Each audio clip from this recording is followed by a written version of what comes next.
Hello, my name is Joe Velarde, and I owned and operated Beast on Main restaurant in downtown Bellevue for almost 25 years. Today I want to share with you one of my favorite chicken recipes.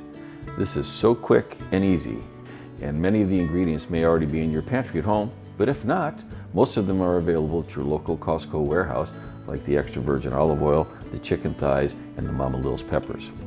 So let's get started marinating the chicken. First, we're going to salt the chicken on both sides, generously with the kosher salt.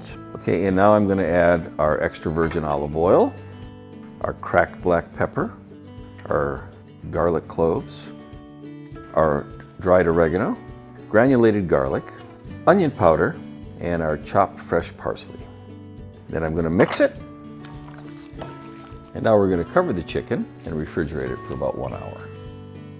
While our chicken is marinating, we're going to make our 3 pepper mix. I'm going to start with the Mama Lil's peppers, then our roasted red peppers. We have Calabrian chilies. These are nice and spicy. Give it a little kick.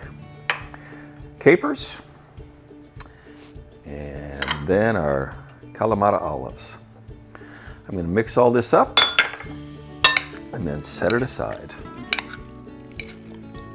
I've already preheated the oven to 375 degrees, and our chicken is marinated and ready to saute.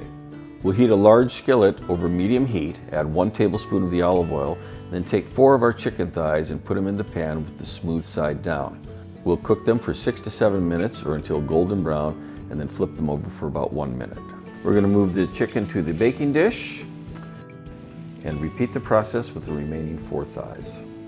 This chicken is looking great. It's ready to go in the oven for 8 minutes.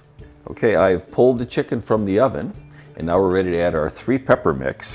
And we're going to spread it over the top here, nice and even. Now we're ready to put the chicken back in the oven for about 2 minutes or until the internal temperature reaches 165 degrees. Okay, our dish is done. It looks great and smells even better. We're going to garnish the dish with the remaining parsley. And then we're going to serve it right out of this casserole dish, quick and easy style. From Quick and Easy and me, buon appetito. Quick and easy, the Costco way.